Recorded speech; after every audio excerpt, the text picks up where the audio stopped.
जय हिंद दोस्तों, मेरा नाम है नीरज और आप देख रहे हैं हमारा YouTube channel Neeraj Arora classes. और आज हम लोग रिवाइज करने वाले हैं एसए 210। आपके एग्जाम के लिए एसए आपको बना सकता है हीरो।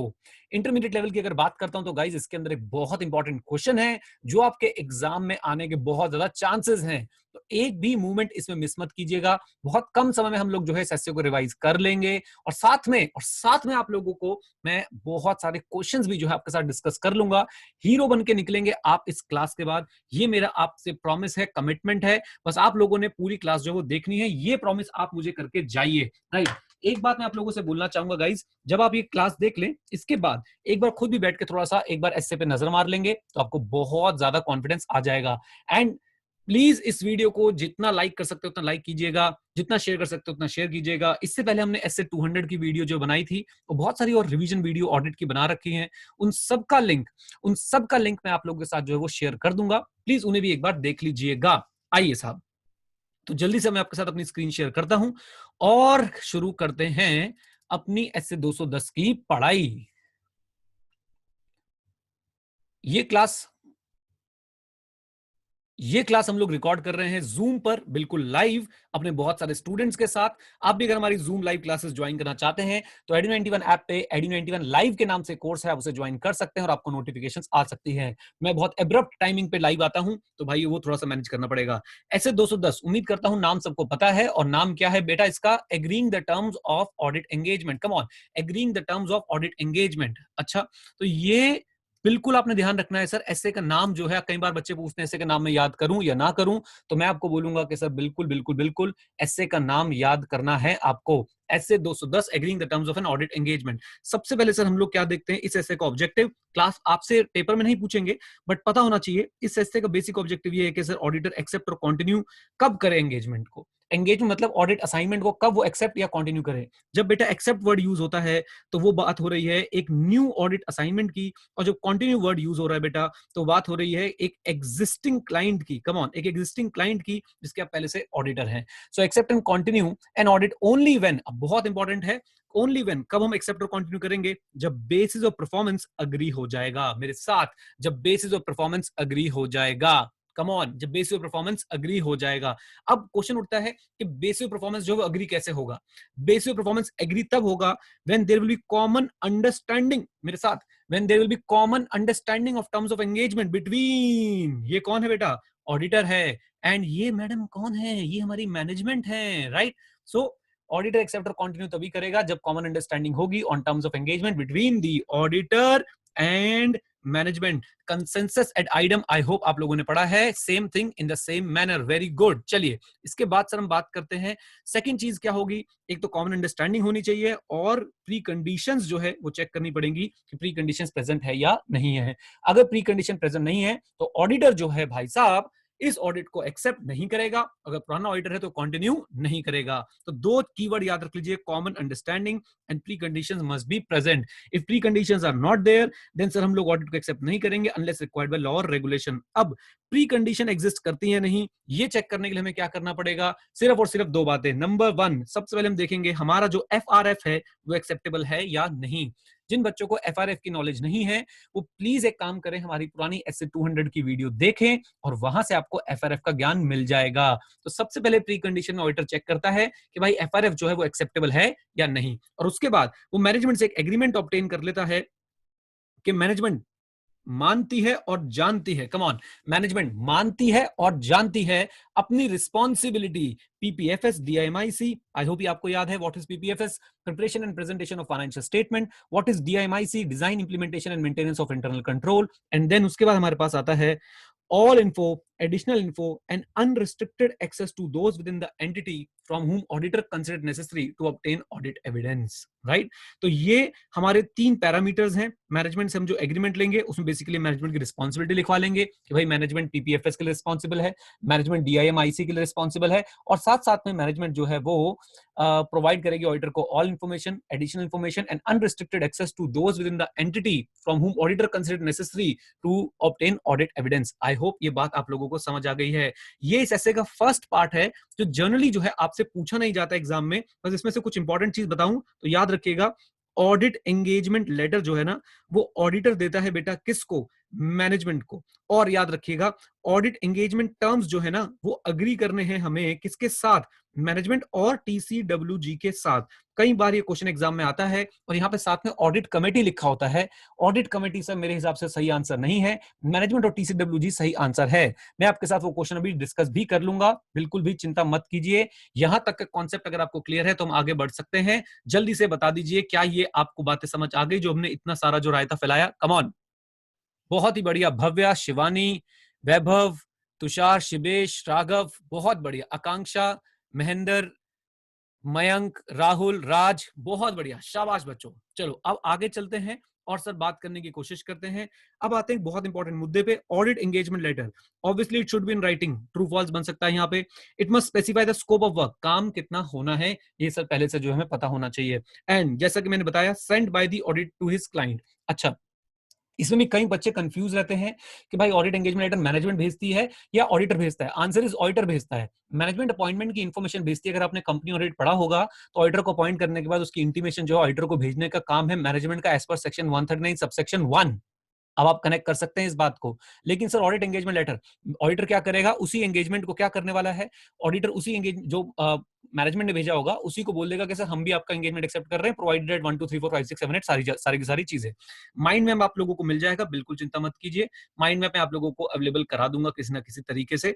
आप लोगों ने अगर टेलीग्राम चैनल ज्वाइन नहीं रखा तो वो ज्वाइन कर लो, वहां पे डाल दूंगा अभी। अच्छा जी, देन उसके बाद हाँ जी, ऑडिट एंगेजमेंट लेटर में आता क्या क्या है बेटा?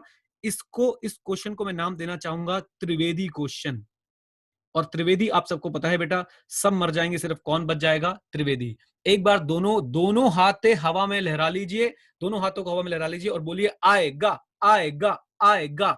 This is the most important question. इस ऐसे से सर हमारे पास दो मेजर क्वेश्चन बन सकते हैं और दो तीन माइनर क्वेश्चन बन सकते हैं। हम सारे डिस्कस कर लेंगे, लेकिन सर ये पहला मेजर क्वेश्चन है, इसको कोई मिस नहीं करेगा। और वाकई में त्रिवेदी बोल लो, नागिन बोल लो, ट्रिपल ए बोल लो, कुछ भी बोल लो, इसकी रेटिंग सर बहुत जबरदस्त है।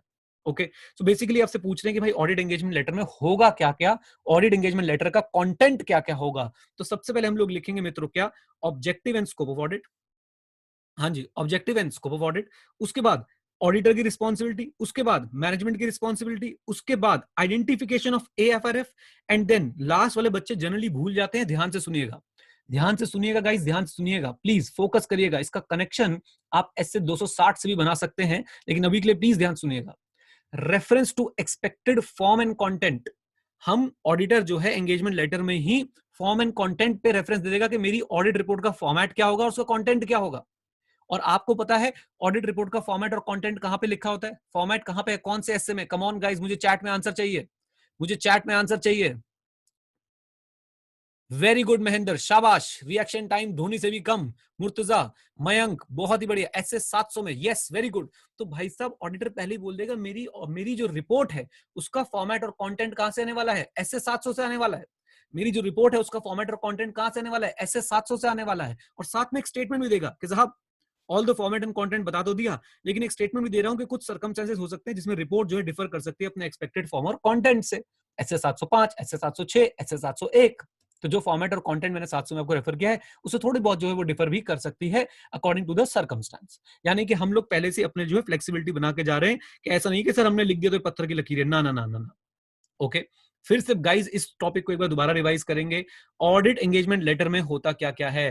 पहले तो it shall be agreed between management and TCWG हो गया, ऑडिटर मैनेजमेंट एंड टीसीडब्ल्यूजी। फिर इसको हम राइटिंग में देते हैं। फिर उसके बाद सर इसके अंदर होगा क्या क्या? Objective and scope of audit, responsibility of auditor, responsibility of management, identification of AFRF, reference to expected format and content of the report to be issued by the auditor, and a statement that there may be circumstances in which report may differ from its expected form and content. ये answer तैयार हुआ कि नहीं हुआ? कम on guys, बताओ मुझे जल्दी से बताओ।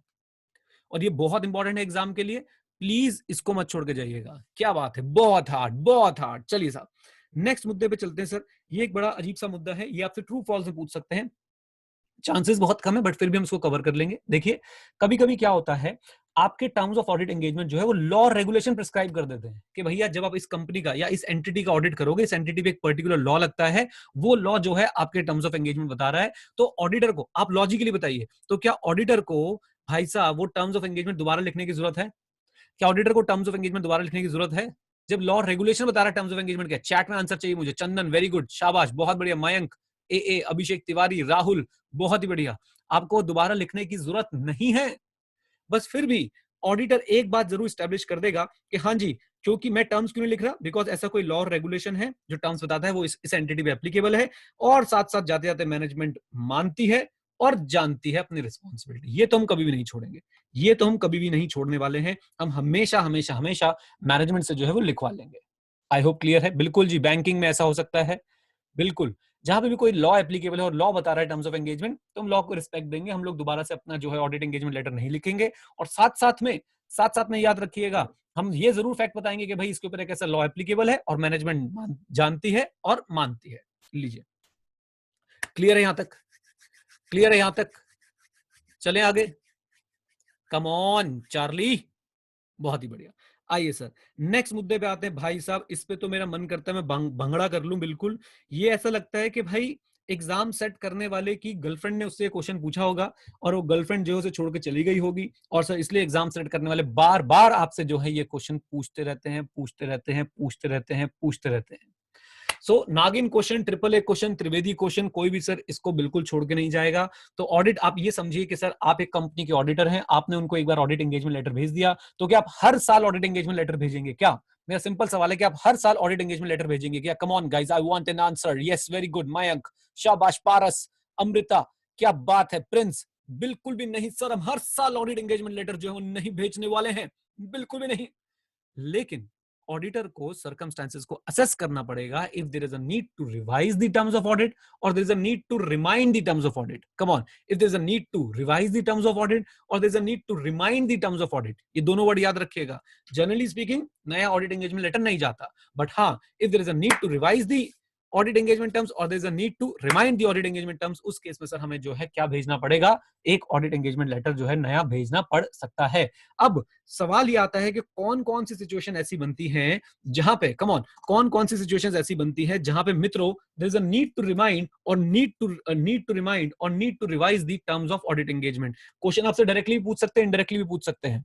फिर से सुनिएगा, कहां कहां कौन कौन सी स्टेटमेंट ऐसी बनती है जहां पे there is a need to remind और need to revise the terms of audit engagement, और वो सर मैंने जो है आपके सामने बिल्कुल यहाँ पे लिख दी है। एंड उम्मीद करता हूं कि सर आप लोग इनको याद करके जाएंगे। जो बच्चे हमारे से पढ़े हुए बाई चांस, तो यस, वेरी गुड प्रतीक, उन्हें ऋतिक का डाइवोर्स इस समय याद आ रहा होगा। तो ऋतिक का डाइवोर्स क्यों हुआ था बेटा, याद रखें, क्योंकि दोनों के बीच में क्या आ गई थी? मिसअंडरस्टैंडिंग आ गई थी। देन स्पेशल टर्म्स चेंज हो गए थे। ऋतिक की तो सीनियर मैनेजमेंट भी ऐसी थी, सुजैन की ओनरशिप, ऋतिक का नेचर, दोनों ने लीगली डाइवोर्स ले लिया था। फिर फाइनेंशियल स्टेटमेंट जो है ऋतिक की वो खराब हो चुकी थी, याद है ना। एंड ऋतिक की नजर सर अदर्स पे रहती थी, अदर्स तो हाँ बिल्कुल मधु सही बोल रहे हैं, कंगना। तो इस तरीके से मजाक मजाक में सर हमने जो है ये क्वेश्चन जो है अच्छी तरह से याद किया था।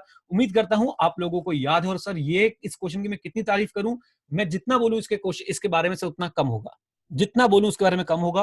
प्लीज छोड़ के मत जाइएगा। ऐसे 210 में दो ही फेवरेट क्वेश्चन है, एक कंटेंट बता दीजिए ऑडिट एंगेजमेंट लेटर का, और दूसरी बात ये बता दीजिए कि किन सिचुएशन में there is a need to remind और need to revise the term. तो मिसअंडरस्टैंडिंग की बात करते हैं, तो सर अगर एंटिटी मिसअंडरस्टैंड कर रही है objective and scope of audit, तो सर हमें जो है बताना पड़ सकता है। दूसरी बात, हो सकता है सर कोई स्पेशल टर्म्स आ गए हों, कोई रिवाइज, हमें रिवाइज करने पड़ रहे हैं टर्म्स, पहले कोई और रिक्वायरमेंट एप्लीकेबल थी, अब कोई और रिक्वायरमेंट एप्लीकेबल है।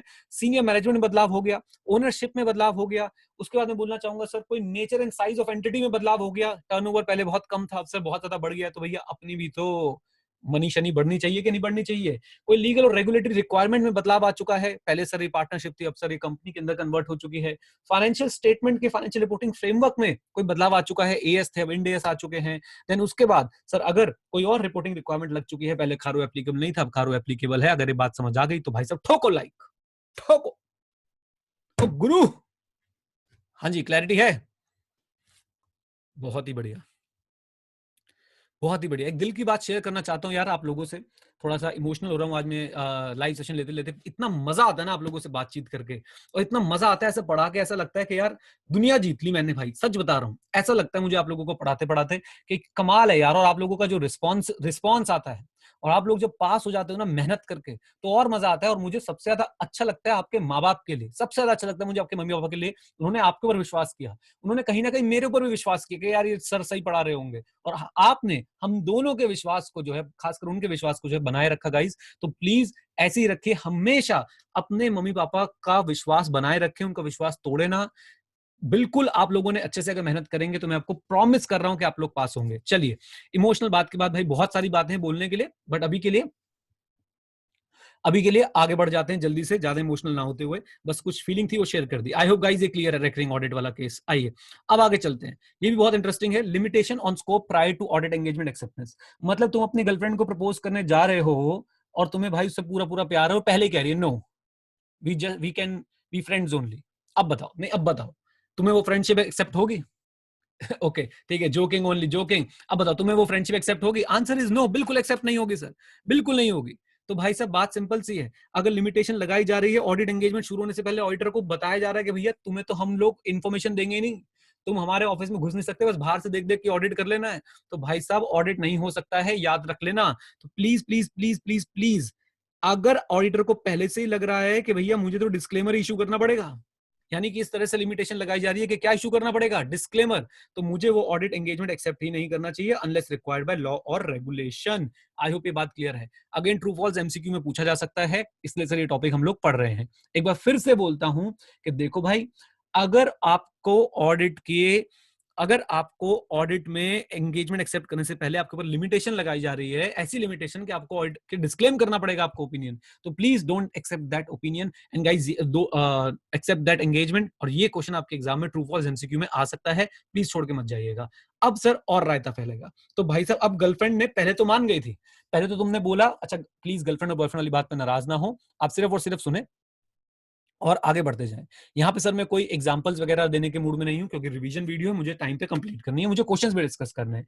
Now coming to the point, अब क्या हुआ साहब, आपने अपनी गर्लफ्रेंड को पहले बोला आई लव यू, उन्होंने बोला I love you, will you marry me, yes I will marry you, बहुत बढ़िया, एंगेजमेंट शुरू हो गया। एंड देन अब क्या हुआ, 2 साल बाद सर होता है ना, पहले तो भाई चंद्रमुखी, फिर ज्वालामुखी, फिर सूरजमुखी, और फिर तू मुझसे दुखी मैं तुझसे दुखी, फिर उसके बाद उसने बोला नो, फिर उसने बोला it's not going to work anymore, can we be friends. तो अब देखो उसने क्या किया, प्लीज ध्यान से देखिए उसने क्या किया, उसने एंगेजमेंट एक्सेप्ट करने के बाद, उसने एंगेजमेंट एक्सेप्ट करने के बाद आपका दिल तोड़ा। यहां पे भी यही काम हो रहा है, आपने कंपनी को बोला कंपनी कंपनी एंगेजमेंट, अच्छा जी एंगेजमेंट हो गया, टर्म्स ऑफ एंगेजमेंट एग्रीड हो गए, रास्ते में बीच में ऑडिट चलते चलते, कम ऑन, रास्ते में बीच में ऑडिट चलते चलते कंपनी ने आपके एंगेजमेंट के टर्म्स चेंज करने की बात करी, जिससे एश्योरेंस का लेवल कम हो रहा है, इस बात को याद रखिएगा। कंपनी ने आपके एंगेजमेंट टर्म्स चेंज करने की बात करी, जिससे आपके एंगेजमेंट, जिससे आपके एश्योरेंस का लेवल क्या हो रहा है, कम ऑन टेल मी, कम हो रहा है। तो क्या आप वो नए टर्म्स एक्सेप्ट कर लेंगे? वेट, एक बात याद रखिएगा ऑडिटर की नेचर का, एक बात याद रखिएगा, ऑडिटर कभी भी चाकू लेके मार नहीं देता, ऑडिटर पूछता मारू, और अगर आप बोलते हैं हाँ तो मारता है, ये ऑडिटर का स्टाइल है। तो ऑडिटर पूछेगा ओके कोई बात नहीं, आप terms of audit engagement change करना चाह रहे हो, आप उनको ऐसे लेवल पे लेके आना चाह रहे हो जिससे एश्योरेंस का लेवल कम हो रहा है, I don't have any issue, do you have a reasonable justification. और अगर रीजनेबल जस्टिफिकेशन है, ऑडिटर कहेगा ठीक है साहब बहुत ही बढ़िया है, कोई दिक्कत नहीं है, मैंने सर ये एक्सेप्ट कर लिया, आओ अब इन टर्म्स को भी एक बार जरा ऑडिट एंगेजमेंट लेटर्स में लिख लेते हैं, रिकॉर्ड कर लेते हैं, राइटिंग में लिख लेते हैं, एग्रीमेंट कर लेते हैं। अगर रीजनेबल जस्टिफिकेशन नहीं है, ऑडिटर सर अपने पुराने टर्म्स पे कंटिन्यू करेगा, और अगर मैनेजमेंट पुराने टर्म्स पे कंटिन्यू नहीं करने देती है, तो ऑडिटर कहेगा डियर सर बाहर में जाओ, मैं चला, withdrawal, withdrawal. And also auditor will check कि क्या उसकी कोई ऑब्लिगेशन है कॉन्ट्रेक्चुअल और otherwise to report this thing to others, others बोले तो ओनर्स हो सकते हैं या फिर रेगुलेटर्स हो सकते हैं। आइए एक बार पढ़ते हैं। So auditor is requested to change the audit engagement to an engagement that conveys a what, lower level of assurance, यानी कि आपको ऐसा काम करने के लिए जा रहा है कि भैया आपकी एश्योरेंस कम हो रही है, तो ऑडिटर देखेगा कि कोई रीजनेबल जस्टिफिकेशन है, अगर हाँ, अगर है तो सर ऑडिटर मैनेजमेंट उस बात पे एग्री करेंगे और उसको रिकॉर्ड कर लेंगे अपने नए ऑडिट एंगेजमेंट लेटर में। दैट्स इट, ऑब्वियसली राइटिंग में होने वाला है। अच्छा जी, देन उसके बाद where there is no reasonable justification, जहां पे सर रीजनेबल जस्टिफिकेशन है ही नहीं, तो भाई साहब क्या होगा, तो उस केस में ऑडिटर ऑडिटर कहेगा कि अच्छा जी कोई रीजनेबल जस्टिफिकेशन नहीं है, और आप मुझे, मैं आपसे एग्री नहीं कर रहा हूं, आप मुझे काम आगे करने नहीं दे रहे हो, तो भाई I will withdraw, I will withdraw, right. उसके बाद ऑब्लिगेशन चेक करूंगा, क्या कोई कॉन्ट्रेक्चुअली अदरवाइज मेरी कोई ऑब्लिगेशन है to report such as those charged with governance owners और दी रेगुलेटर। रेगुलेटर बोले तो आरबीआई, आरबीआई, आपका एमसीए, पीडब्ल्यूसी बोलना तो चैट में किसी ने लिखा हुआ है, आरबीआई, एमसीए, आईआरडीआई, उसके बाद आपका ट्राई एक्सेट्रा, कहीं इनको कोई रिपोर्टिंग रिस्पॉन्सिबिलिटी तो नहीं है। लीजिए साहब, आई होप यहां तक बात क्लियर है। कमॉन कमॉन कमॉन, जल्दी बताइए। हाँ, एनएफआरए बहुत बढ़िया, सेबी बहुत ही बढ़िया, मोदी जी नहीं नहीं मोदी जी नहीं। आइए, यहां तक क्लियर है। चलिए, अब सर क्या हुआ, रिक्वेस्ट फ्रॉम, अब रिक्वेस्ट क्यों आ सकती है, जल्दी जल्दी देखिएगा जरा इसको, ये आपसे क्वेश्चन पूछेंगे नहीं, जस्ट मैंने डाल दिया। हो सकता है कुछ जैसे बोले था, जज्बात बदल दिए, हालात बदल दिए और जिंदगानी बदल दी, तो ऐसी बेटा हो सकता है चेंज इन सर्कमस्टेंस हो जाए, राइट। हो सकता है सर कोई मिसअंडरस्टैंडिंग हो मैनेजमेंट को और ऑडिटर को लेके, ऑडिट होता क्या है, मैनेजमेंट सोची थी ऑडिटर आएगा इंटरनल कंट्रोल चेक करेगा, सुभान अल्लाह, राइट। या हो सकता है सर कोई रिस्ट्रिक्शन आ जाए बिकॉज ऑफ द सर्कमस्टेंसेस, जैसे कि अभी पेंडेमिक आ गया, जैसे कि हो सकता है साहब कि कोई और ऐसी गतिविधियां हो जाएं कि भाई ऑडिटर जो अपना ऑडिट प्रॉपर ना कर पाए, फैक्ट्री में आग लग गई क्लाइंट के पास, कम ऑन बोलिए। आई होप यहां तक सिचुएशन क्लियर है, कम ऑन गाइज। तो ये तीन मैंने सिचुएशन बताई कि कब कब जो है भाई ऑडिटर क्या कर सकता है, ऑडिटर कब कब जो है रिक्वेस्ट आ सकती है क्लाइंट से, हो सकता है सर्कमस्टांसेस बदल जाएं, सर्कमस्टांसेस में वही जो हम पढ़ के आ रहे थे ना, ऋतिक रोशन का तलाक हुआ, उसमें से कोई भी सर्कमस्टांस हो सकता है, मिसअंडरस्टैंडिंग क्रिएट हो गई है, या फिर कोई रिस्ट्रिक्शन लग गई है स्कोप ऑफ एंगेजमेंट में बिकॉज ऑफ द मैनेजमेंट और बिकॉज ऑफ द सर्कमस्टांस। लीजिए साहब, तो ये हमारा सर मामला जो है यहाँ पे आगे खत्म होता है, लेकिन अभी तो पार्टी शुरू हुई है। अब हम क्या करेंगे, अब हम क्या करेंगे guys, come on tell me, बोलो बोलो, अब हम लोग क्या करेंगे, क्या हमारी तरफ से काम और हो गया, नहीं सर भाई साहब, ऐसा पढ़ेंगे ऐसा पढ़ेंगे ऐसा पढ़ेंगे कि आई फिर कहीं से कुछ पूछ ले, हम तो सर जवाब देके आएंगे। हो जाए questions, come on guys tell me, जल्दी से बता दो मुझे चैट बॉक्स में। चलिए चलिए साहब, क्वेश्चंस पे चलते हैं, मैंने आप लोगों के लिए सब पहले से जो है बुक मार्क बना के रखे हुए हैं। तो पहला क्वेश्चन ये रहा आपकी स्क्रीन पे, आपके सामने आईसीएआई के सैंपल एमसीक्यूज में से, देखिएगा जरा। According to SA 210 agreeing the terms of audit engagement, the auditor shall agree the terms of audit engagement with management and those charged with governance, with management, with those charged with governance, with management और those charged with governance as appropriate. क्या बोलती public, क्या बोलती public? Answer है साहब इसका with management और TCWG age appropriate, right. पोल नहीं कराएंगे आज, पोल नहीं कराएंगे, पोल कराने का समय नहीं है गाइस, पोल कराने का भी समय नहीं है, जरूर किसी ना किसी एमसीक्यू में पोल भी करा देंगे। चलिए आगे चलते हैं सर और देखने की कोशिश करते हैं नेक्स्ट क्वेश्चन। अच्छा, यही क्वेश्चन आईसीए ने दोबारा पूछा था, यही क्वेश्चन आईसीए ने दोबारा पूछा था और इस बार भी आईसीए ने आंसर दे दिया ये वाला, जो कि गलत है, मैं ये प्रूव कर सकता हूं। इसका आंसर हमेशा याद रखिएगा, मैनेजमेंट और टीसीडब्ल्यूजी एज में बी अप्रोप्रिएट। ऑल दो आईसीए ने सर इसका आंसर अपने जो सैंपल में है वो डी दे रखा था, but D is not the right answer guys, D is not the right answer. मैं आपको एक चीज बताऊं, ध्यान सुनिएगा, एक चीज बताता हूं, ध्यान सुनिएगा। बेटा डी क्यों नहीं, आप एक बार बताओ। अच्छा, आप लोग सोच के बताइएगा बहुत मजेदारी से, जब हम ऑडिट की बात कर रहे हैं तो क्या ऑडिट सिर्फ कंपनी का ही होता है? कम ऑन, क्या ऑडिट सिर्फ कंपनी का ही होता है? मुझे बताओ, मौली अभी आपको बताएंगे ये बात।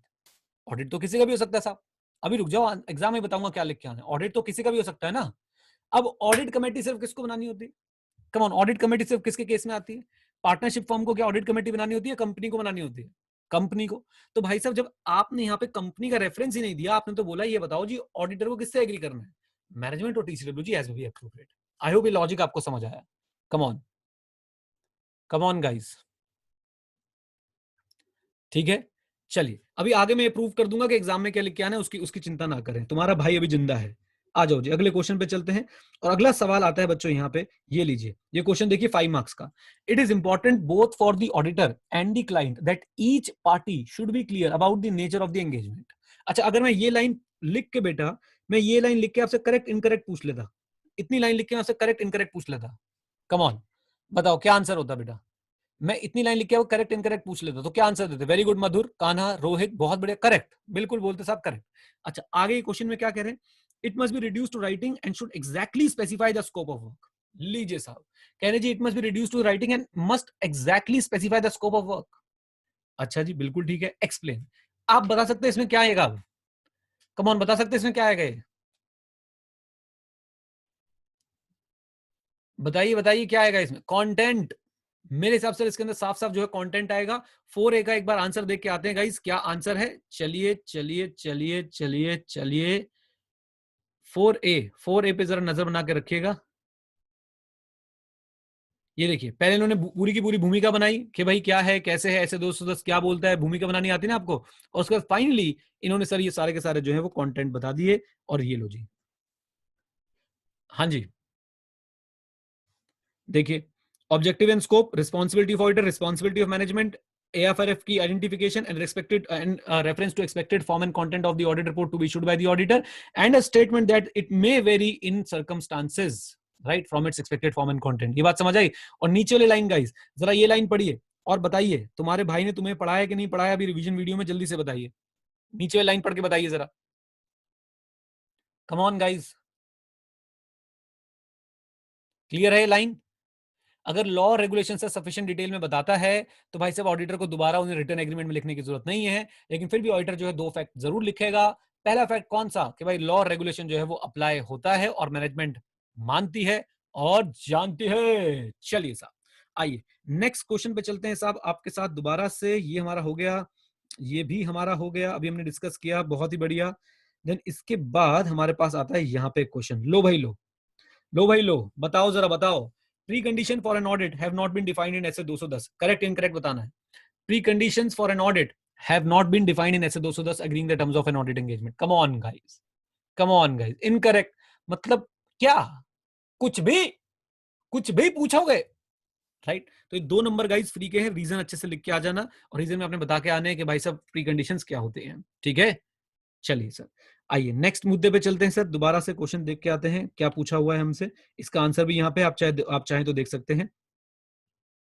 इनकरेक्ट है जैसा कि हमने बोला था, और क्या लिखा है, pre conditions for an audit में be defined as the use by management of an acceptable applicable financial reporting framework in the preparation of financial statement and the agreement where appropriate टीसीलॉजी to the premise on which audit is conducted. Basically वो सारी बातें लिख दी हैं ऐसे 210 में pre conditions का क्या रोल होता है। आइए नेक्स्ट क्वेश्चन पे चलते हैं मित्रों, और आ जाइए, अब आपको आएगा मजा। मैंने बोला था ना पेपर में क्या लिख के आएंगे, अभी बताएंगे आपको। तो ये आपके मॉक टेस्ट पेपर में से एक सर एक क्वेश्चन है, according to SA 210 agreeing the terms of audit engagement the auditor shall agree the terms of audit engagement with, come on, come on, very good Rohit, Khushboo, बहुत ही बढ़िया, नितिन, पारस, शिवानी, गुड्डो, गुड्डो देवी जी नमस्ते, दक्षिणा, राहुल, बहुत ही बढ़िया। अब जरा ध्यान से देखिएगा, यहाँ पे आईसीआई ने खुद ही बोला जी this is the right answer. तो वहां पे कभी कभी कॉपी पेस्ट में गलती हो जाती है साहब, हमें भी मौका देना चाहिए आईसीआई को। आपको विश्वास नहीं होता तो मैं दिखा देता हूँ। एमसीक्यू नंबर 25, आई होप मेरी बेइज्जती ना हो, 25 का आंसर यही होना चाहिए। लो भाई लो, देख लो, देख लो, देख लो, एकता कपूर स्टाइल में देखो, डुम डुम डुम डुम डुम डुम डुम डुम डुम डुम डुम डुम। आई होप सिचुएशन क्लियर है, कम ऑन। चलिए अब देखते हैं सर और कुछ बचा है कि हमारे पास। आई थिंक एक क्वेश्चन और बचा है, और वो करके भी आपको मोक्ष की उपलब्धि होगी। SA 210 does not require the auditor to agree management responsibility in an engagement letter or other suitable form of written agreement. क्या बात कर रहे हो यार, क्या मूड खराब कर दिया यार, मूड ही खराब कर दिया। बताइए, क्या SA 210 does not require the auditor to agree management responsibility in an engagement letter or other suitable form of, false. याद करिए प्री कंडीशन, और प्री कंडीशन में तो यही था कि भाई auditor will obtain an agreement from management, के वो मानती है और जानती है अपनी बेसिक रिस्पांसिबिलिटी। आइए, ऐसे क्वेश्चन पेपर में कभी नहीं पूछते बेटा, पेपर का ही क्वेश्चन है मई 2020 का जो होने थे, आरटीपी वगैरह का क्वेश्चन है। ऐसे क्वेश्चन बिल्कुल आते हैं जी पेपर में, आपके एमटीपी वगैरह से आपको क्वेश्चन करा रहा हूं, मैंने अपने नहीं बनाए हैं, आंसर पढ़ के आए इसका। ये लीजिए, ऐसे दोस्तों require the auditor to agree management responsibility and engagement letter or other suitable form of return engagement. बताओ, नहीं बताओ, बताओ बताओ बताओ बच्चों बताओ, आ गया मामला सेट बिल्कुल, कम ऑन, जल्दी बताइए, जल्दी से बताइए। क्या बात है, कहना, वैभव, राहुल, शिवेश, बहुत ही बढ़िया, आनंद ही आनंद, आनंद ही आनंद। अब मेरी आप लोगों से एक हम्बल रिक्वेस्ट जो हर बार करता हूं, भाई ये एडू 91 हमारा नहीं है, आपका है। प्लीज सबको बताएं एडू 91 के बारे में कि कैसे कम कॉस्ट पे बेस्ट से बेस्ट क्लासेस और बेस्ट से बेस्ट सपोर्ट। अगर आप लोगों ने मुझसे डाउट पूछा है टेलीग्राम पे कभी भी, अगर आप मेरे स्टूडेंट हैं तो आपको डेफिनेटली रिप्लाई मिल जाता होगा। आजकल तो हमने इतना स्ट्रीमलाइन कर दिया है, आपको डाउट का रिप्लाई मिलता है कि नहीं मिलता है, एक बार चैट बॉक्स में मुझे बता दीजिएगा ताकि मैं थोड़ा सा खुश हो जाऊं देख के। बहुत बढ़िया, thank you Madhur, thank you. जब भी आप क्वेश्चन पूछते हैं मैं डेफिनेटली उसको रिप्लाई करने की कोशिश करता हूं। और दूसरी बात, कम कॉस्ट पे हम लोग क्लासेस प्रोवाइड करने की कोशिश करते हैं, और ऊपर से सारी रिवीजन और ये सारी चीजें हम आप लोगों के साथ जो है वो करते रहते हैं। तो प्लीज गाइज, हम्बल रिक्वेस्ट मैं आपसे यही करता हूं कि एडू 91 के बारे में अपने जूनियर्स को जरूर बताएं। मैं नहीं चाहता आपका जूनियर पहले कहीं क्लास लेके फेल हो जाए और फिर वो एडू 91 के पास आए। मैं नहीं चाहता भाई, क्योंकि उसमें मैं कहता हूँ ना, मुझे आपसे ज्यादा चिंता आपके माता पिता की होती है, क्योंकि वो 2-2 बार फीस पे करते हैं, वो 2-2 बार सर आप लोगों के साथ मेहनत करते हैं। जब आप फेल होते हैं, इस बात को याद रखिएगा गाइस, तो कहीं ना कहीं आपके घर वाले छुप के कहीं पे रोते हैं, दिखाते नहीं है लेकिन रोते हैं। Believe me guys. तो आपने ये काम हमेशा अपने दिमाग में रखना है कि हमने अपने माता पिता का पैसा, उनका समय, उनके आंसू वेस्ट नहीं करवाने हैं। प्लीज, आई होप ये बात आपको जो है वो समझ आ गई। जल्दी बताइए, कम ऑन। चलिए, एडी 91 की भाई मर्चेंडाइज अभी कहीं नहीं है, अभी आप पेपर पे ध्यान दो, पेपर के बाद निकालेंगे मर्चेंडाइज बढ़िया सी एडी 91 की, और आप सबको गिव अवे किया करेंगे लाइव सेशन के अंदर यहाँ पे बैठ के। ठीक है जी। चलिए guys, thank you very much, I hope you enjoyed it. बोलो हाँ के ना। और अगर एंजॉय किया तो भाई प्लीज सबके साथ शेयर करें, वीडियो को लाइक करें, चैनल को सब्सक्राइब करें और जुड़े रहें। जब तक तुम्हारा भाई है तब तक तुम्हें सर कहीं पे कोई कमी नहीं आने देगा, पक्की बात। चलिए, thank you very much, stay connected से, जय हिंद। और हाँ, सीखते रहें, क्योंकि सीखना बंद तो जीतना बंद। Bye bye and take care. मोक्ष की उपलब्धि।